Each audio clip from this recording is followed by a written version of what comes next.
Hi guys, welcome back to my channel. My name is Antoinette. In today's video I'm going to be helping you make an informed decision on whether or not you want to study in the Philippines. I'm a fourth-year medical student in the Philippines and I'm also the lead admissions consultant at Medfield Consultancy. So in this video I want to talk to you about basic expenses in the Philippines. One of the things I'd like you to know is that your expenses in the Philippines is backed up by exchange rates.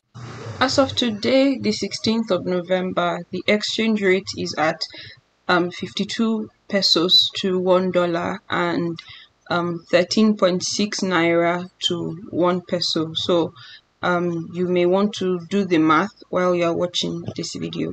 So everything you do in the Philippines, you have to have exchange rates because you are from another country, most likely Nigeria, because I would have watched my videos more.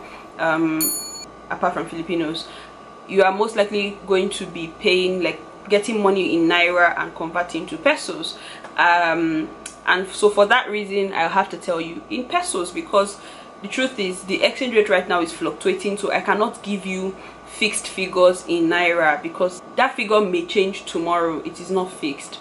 So let's talk about your rent. So when I came to this country, the average rent was, I think people are still renting house for 3,000 pesos, like a studio apartment. But right now, if you see a studio apartment of 3,000 pesos, I don't think you want to live in it. I'm not going to lie. And a 3,000 pesos apartment right now with the current exchange rate is close to 50,000 naira. You will not want to live in that apartment. Trust me, cockroach will be disturbing you. Like there will be a bed frame that is made of bamboo, like so many nonsense in the room, I'm telling you. So for me, and if you want to live alone, I would tell you that the average rent for living alone right now in a standard studio apartment is close to 100,000 naira monthly. I'm sorry, but I have to tell you, if you're living with someone else, it makes for something, it makes it cheaper. So you can live in a good apartment that allows 2 people, and you can literally split that bill into 50,000 naira. But in pesos, that's say around 7,500 pesos. That's the cheapest in Cebu City that you can get for a standard apartment. Like if you, except you want to live somewhere far from your school, except you want to live somewhere far from town, that's when you can get a 3,000 naira, a 3,000 pesos apartment that is nice. Maybe you want to live in Lapu-Lapu, close to the airport, which is like 1 hour away in the night, then that means when there's traffic, there's problem. The rent is paid monthly in the Philippines. If you choose to multiply everything by 12 and give your landlord a rent of 12 months, it's not bad as well. You can also do that. I've also found some apartments that don't accept foreigners. Some can only accept foreigners if foreigners are going to pay with post-dated checks. That's another thing. I should also mention the fact that all houses in the Philippines work with contract. So this means that for some buildings it is 6 months contract, for some it is 3 months contract, for some it is 1 year contract. If your contract is 6 months, for example, you cannot move out of the building unless the 6 months is complete. Otherwise, you risk losing your deposit. So the way it works is most houses have either 1 month advance and 1 month deposit payment plan, or 2 months advance and 1 month deposit payment plan. So what this means is, for your first, when you are moving into the house, you should have paid 1 month advance, meaning your first month you've paid in advance, and then you also paid a deposit of your a deposit of your rent is also there. So if your rent is 5,000 pesos, for example, you are going to be paying 10,000 pesos upon moving in. So the first 5,000 pesos is your rent for that month that you're going to be staying. So it's more like you are paying in advance, as the name implies. The other part of the 5,000 pesos, which is your deposit, is what you will be using, is what the building will hold just in case you want to move out before the terms of the contract expires. So if you're going to be staying for 1 year in a building that has 1 year contract, you can move out after 1 year. But if you are going to stay there and renew your contract again, so that deposit is going to be with them. So when you move out, they would use your deposit in fixing whatever was damaged during your stay. If there was nothing damaged, they will give you back your money in full. So that's what the 1 month advance and 1 month deposit is for.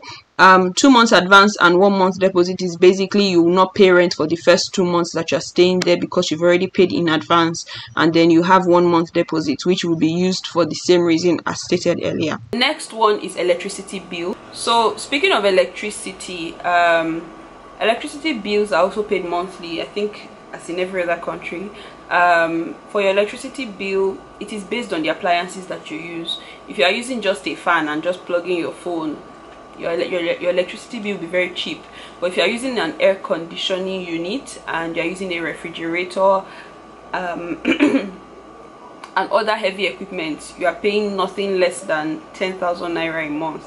Nothing less, so meaning it can be way more depending on your consumption of the things that you use. Depending on how, if you leave your fridge on for 24/7, you will pay more. If you are using your aircon every day, you will pay more. So it depends on how well you use it. So, but I think the standard is, let me just say, 10,000 naira to 35,000 naira as a student in the Philippines.